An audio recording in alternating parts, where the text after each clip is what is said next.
પોરબંદર શહેર દરિયાકાંઠે વસેલું શહેર છે. સ્વાભાવિક છે અહીં ઉત્સાહ અને જોમના મોજા હંમેશા ઉછળતા હોય છે. પરંતુ પોરબંદરની કમનસીબી એ રહી છે કે અહીંયા છેલ્લા 5 દાયકાથી ઉદ્યોગો ઠપ થઈ ગયા છે. વર્ષો પહેલા મહારાણા મિલ, એચએમપી સિમેન્ટ, અનેક ઉદ્યોગો હતા, બેરિંગ ઉદ્યોગો હતા. પરંતુ છેલ્લા કેટલાક વર્ષોથી પોરબંદર ઉદ્યોગ વિહોણું થઈ ગયું છે. માત્ર અત્યારે સૌરાષ્ટ્ર કેમિકલ ફેક્ટરી છે. પોરબંદરના રાજકીય સંયોગ એવા થયા કે કેન્દ્રમાં ડોક્ટર મનસુખ માંડવિયા અને રાજ્યમાં કેબિનેટ મંત્રી તરીકે અર્જુનભાઈ મોઢવાડિયા છે. પોરબંદરની જે વર્ષોની એક માંગ હતી કે પોરબંદરમાં ઉદ્યોગો લાવવું, લોકોને રોજગારી મળે. જોકે હવે એ દિશામાં પ્રયત્નો થઈ રહ્યા છે. અહીંયા ફર્નિચર પાર્ક અને શિપયાર્ડ બનાવવા માટેના પ્રયત્નો શરૂ થઈ ગયા. સમિટ પણ યોજાઈ હતી. પોરબંદરના ઉદ્યોગોના મુદ્દે આજે આપણી સાથે ગુજરાતના વરિષ્ઠ પત્રકાર જગદીશભાઈ મહેતા આપણી સાથે જોડાયા છે. સાહેબ નમસ્કાર. પોરબંદર ખબરમાં આપનું સ્વાગત છે. સર, પોરબંદર આમ તો ગાંધીજી અને સુદામા તરીકે ઓળખાય છે. આમ તો ઘણી બધી ઓળખો છે. હવે ઉદ્યોગોને લઈને એક નવી આશા જન્મી છે. શું કહેશો સાહેબ? જુઓ, આશા અમર છે અને એ જ આધારે જીવન આગળ વધતું હોય છે. પણ ગમે તે વસ્તુ કાર્યાન્વિત એટલે કે અમલમાં આવે ને તો એની મજા છે.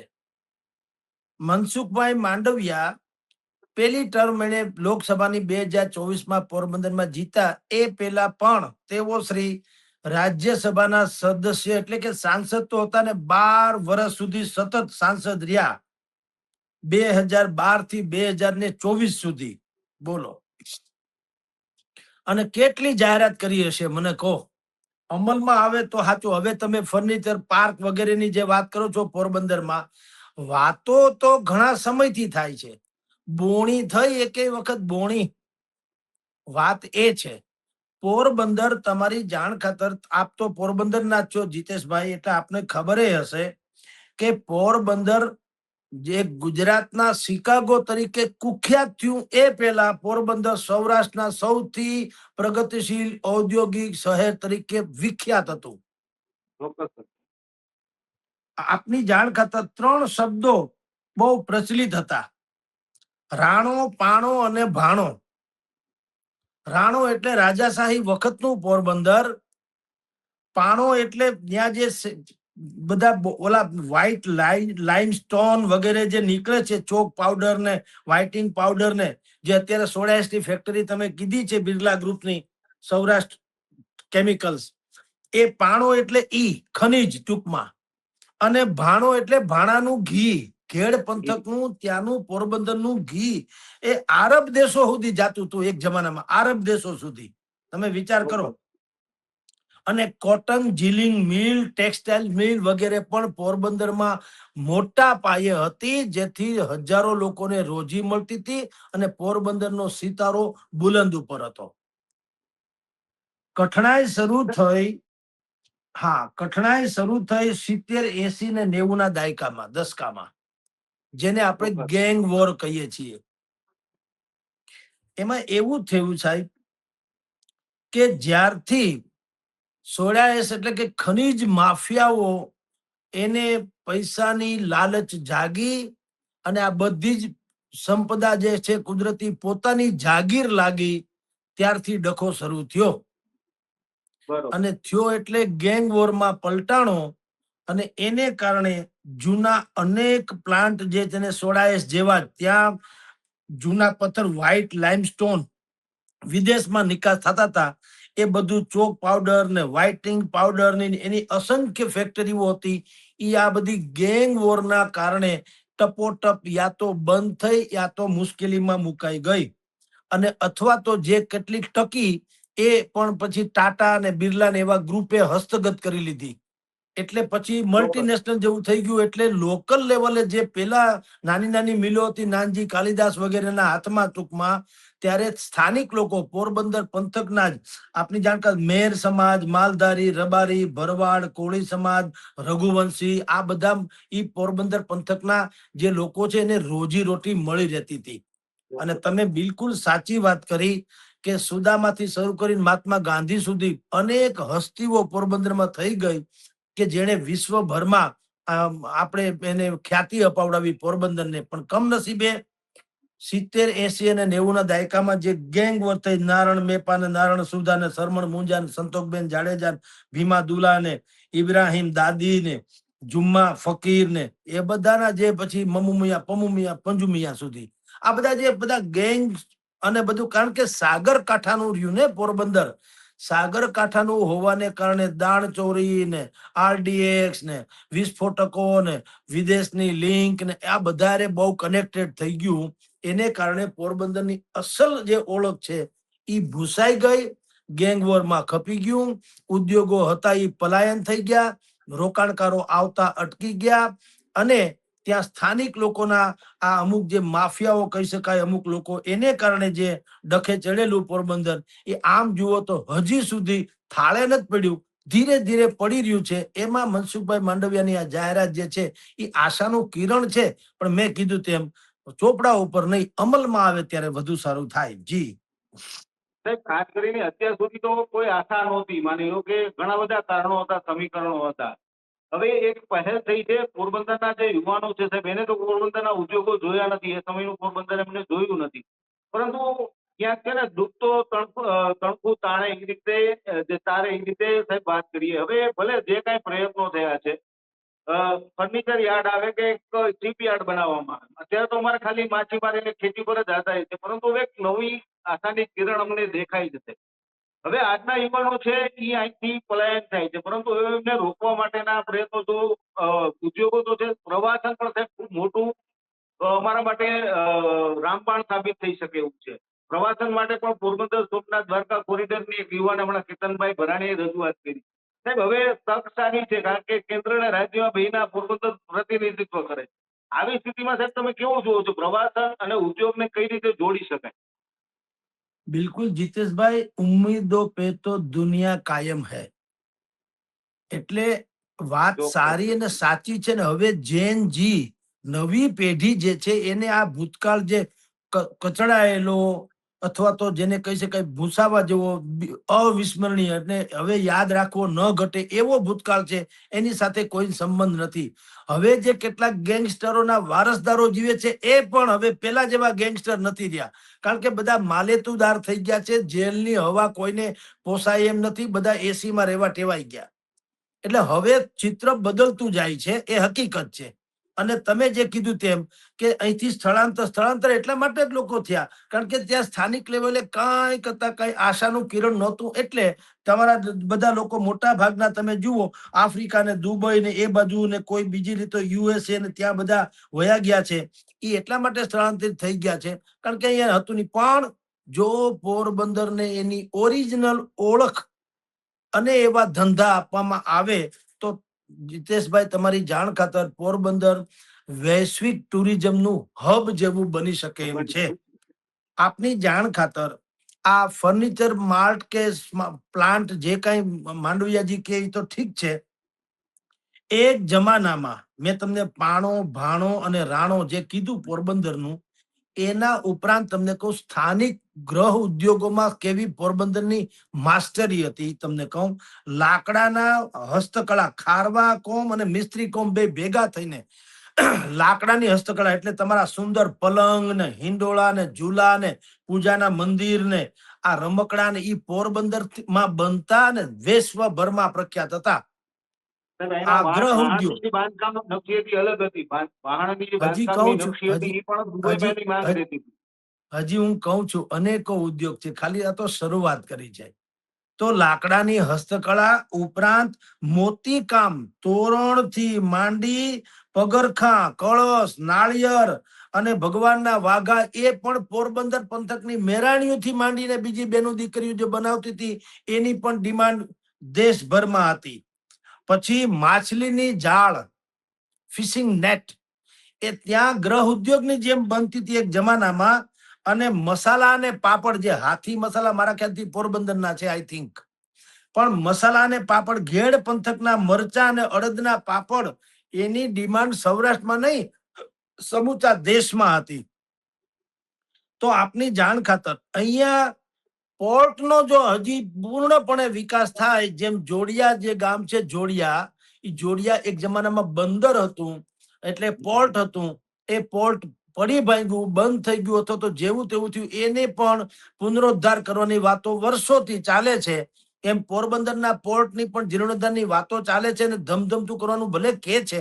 જો ખરા અર્થમાં થઈ જાય તો લોજિસ્ટિક કેન્દ્ર, એટલે કે માલની હેરાફેરી માટે અત્યારે જેમ ત્યાં કચ્છનું જે છે આપણું અદાણીનું બંદર જે છે કંડલા બંદર, એના જેવું સૌરાષ્ટ્રનું આ કંડલા થઈ શકે એમ છે. પોરબંદર પોર્ટને જો બરાબર ત્યાં કેન્દ્રમાં રાખીને વિકસિત કરવામાં આવે તો. બીજું, બ્લુ ઇકોનોમી જે શબ્દ ભાઈ મનસુખભાઈ પણ વાપરે તો છે, પણ મેં કીધું ખાલી વાપરે છે. મરીન પ્રોડક્ટ્સ, બધી બ્લુ ઇકોનોમી એટલે મરીન પ્રોડક્ટ્સ.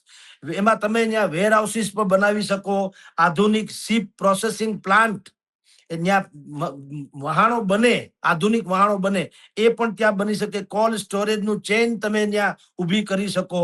અને આંતરરાષ્ટ્રીય રીતે તમે માછલીનું, તમારે પોરબંદરના દરિયામાં માછલા તો ભગવાનની દયા છે, તો ઇન્ટરનેશનલ લેવલે તમે એનું ફિશિંગનું જે છે કારોબાર પણ કરી શકો. અને આ પોર્ટ જે છે એ બહુ જ ધમધમતું થાય તો આખું પોરબંદરનો વિકાસ થાય એવી સંભાવના છે.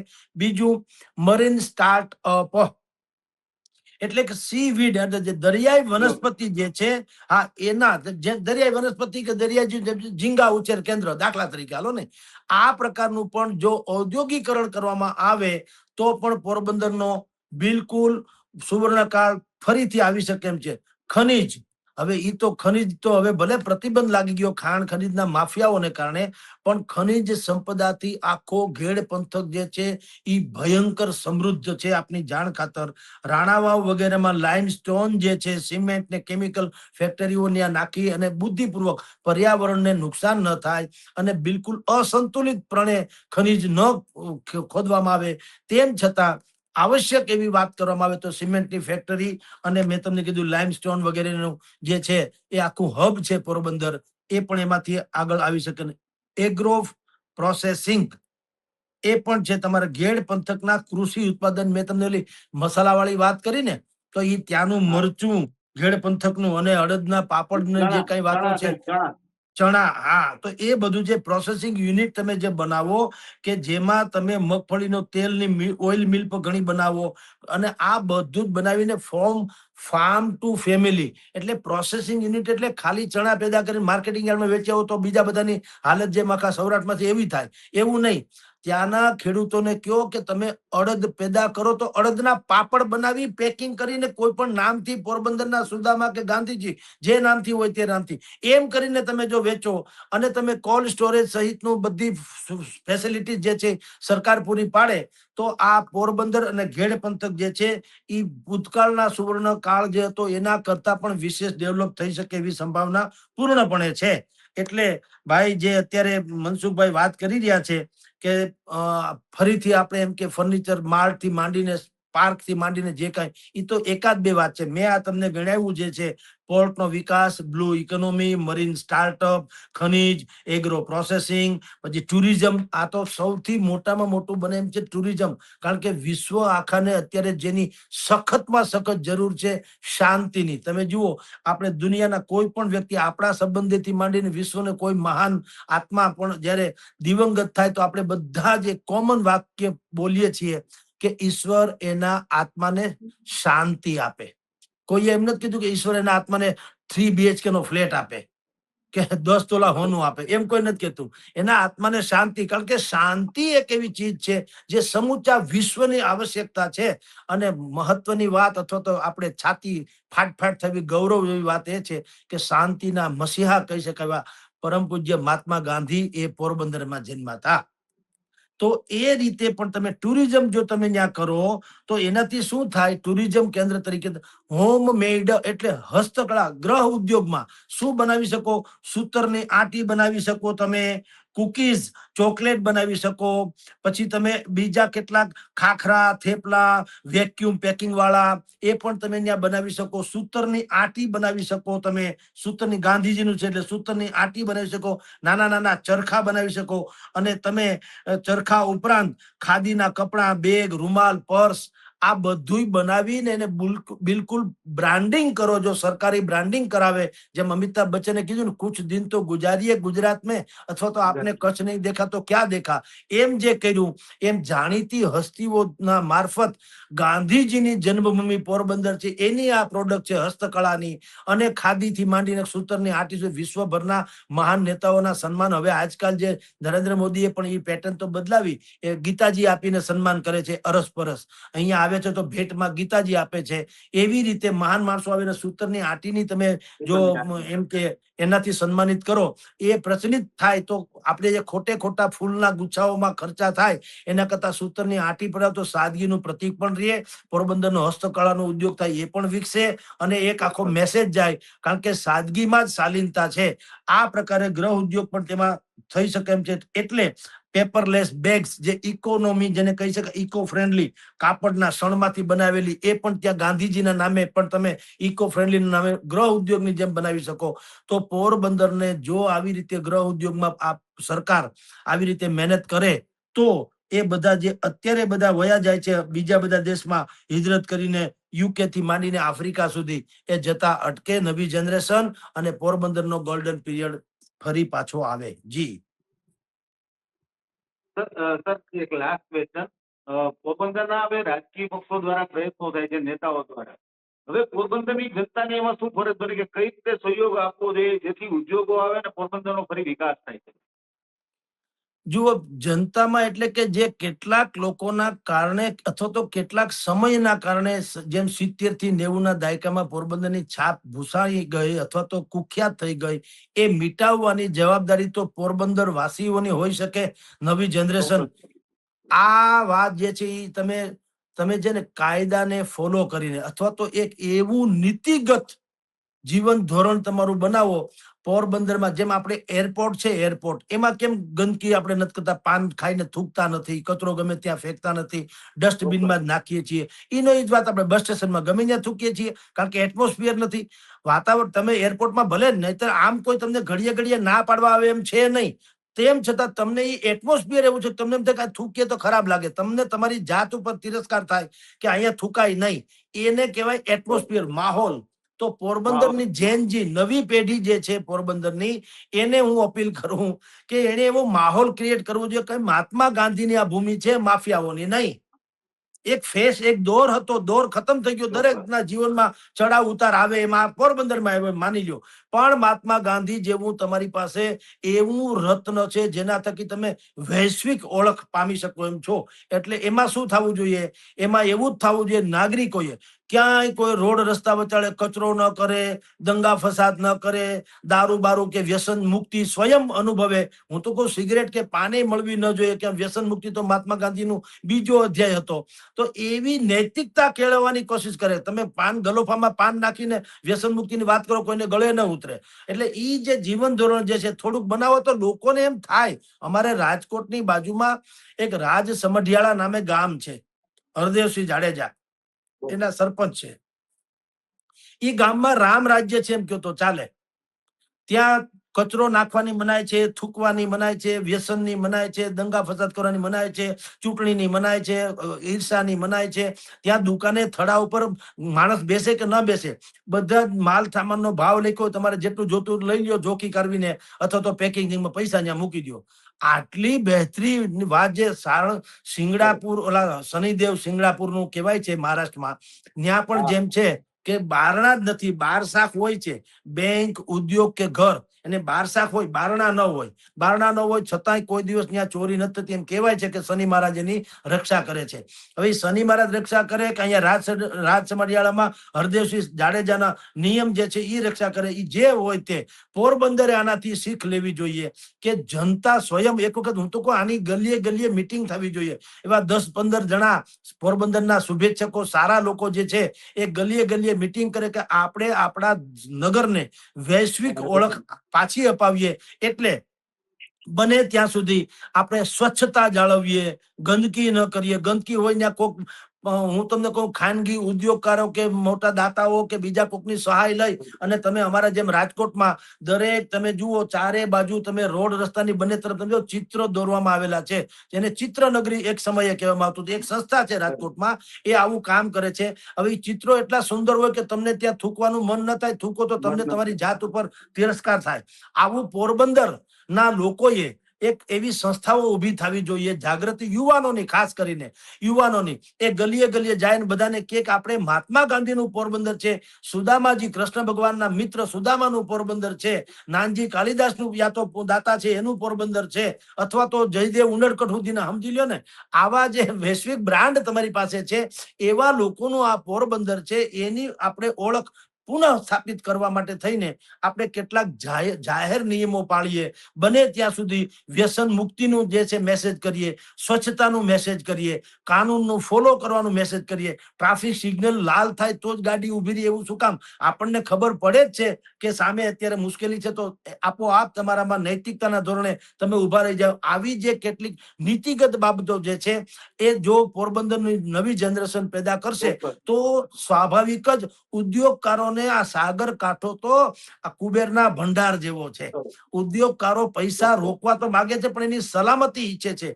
જો નવી જનરેશન પોરબંદરની જે છે એ એવું માહોલ પેદા કરે કે તમારા પૈસા, જેમ અત્યારે ભારતનું બ્રાન્ડિંગ કે નરેન્દ્ર મોદીએ વિશ્વભરમાં બ્રાન્ડિંગ કરીને એવું પ્રસ્થાપિત કરી દીધું કે જગતમાં અગર ક્યાંય સલામતી, સુરક્ષા, શાંતિ અને વિકાસ નામની ચીજ હોય તમારી, તો એ ભારત છે. એટલે દુનિયાભરના દેશો અહીંયા મબલક નાણાં રોકી રહ્યા છે આપણા દેશમાં. હવે તો સેમી કન્ડક્ટર થી માંડીને ક્યાંનો ક્યાં સુધી પહોંચ્યા છે ને. ગુજરાતમાં પણ આપણે મિલિટરીના સ્પેર પાર્ટ, યુદ્ધના જહાજોથી માંડીને બધું બનાવીએ છીએ, વગેરે વગેરે.